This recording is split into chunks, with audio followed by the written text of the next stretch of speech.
முன்னாடிலாம் எங்க அம்மா வீட்டுக்கு வந்திருக்கும்போது, எங்க அம்மா ஒத்த ஆளா நின்னு எல்லாத்துக்கும் சமைச்சு போடுவாங்க. இன்னைக்கு நாங்க எல்லாரும் வந்திருக்கும்போது, எங்களுக்கு எப்படி சமைக்கன்னே தெரியல. எங்க அம்மா வேற இப்படி பண்ணு, அப்படி பண்ணுன்னு சொல்லிட்டு, எப்படி பண்ணாலும் எங்க மண்டைய போட்டு பிச்சுக்கிற அளவுக்கு இருக்கு. இத்தன பேருக்கு எப்படி சமைக்க அப்படின்னு சொல்லிட்டு, இருந்தாலும் ஒரு வழியா சந்தையில போய் காய்கறி எல்லாம் வாங்கிட்டு வந்து, இன்னைக்கு வந்து நைட்டுக்கு வந்து சாம்பார் வைக்க போறோம்ன்னு சொல்லிட்டு களம் இறங்கிட்டோம். எல்லாரும் இருந்து இந்த காய்கறி எல்லாம் கட் பண்ணி எடுத்தாச்சு. இதுல வேற எனக்கு இந்த சரஸ்வதி பூஜையோட பொங்கல் வைக்கல, கடலை அவிக்கன்னு ரொம்ப கஷ்டமா இருந்தது. நான் வேற ஒரு பக்கம் புலம்பிட்டு இருந்தேன். எங்க அண்ணனுக்கு அந்த புலம்பல் சத்தம் கேட்டுட்டு போல. அவன் ஓடி ஓடி போய் கடையில போய் வாங்கிட்டு வந்துட்டான். வந்தது மட்டும் இல்ல, அவன் வெளியில வந்து தீயெல்லாம் கொளுத்தி பொங்கலே வைக்க ஸ்டார்ட் பண்ணிட்டான். எனக்கு பயங்கர ஹாப்பி.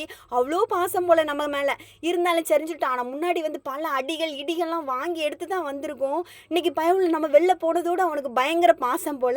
இன்னைக்கு வந்ததோட எல்லாம் ரெடி பண்ணி தந்துட்டான். சரி நம்மளும் இந்த கேப்ல சாம்பார்லாம் வச்சு, சுட சுட ஆப்பமும் சுட்டு குடுத்து எல்லாம் முடிச்சாச்சு.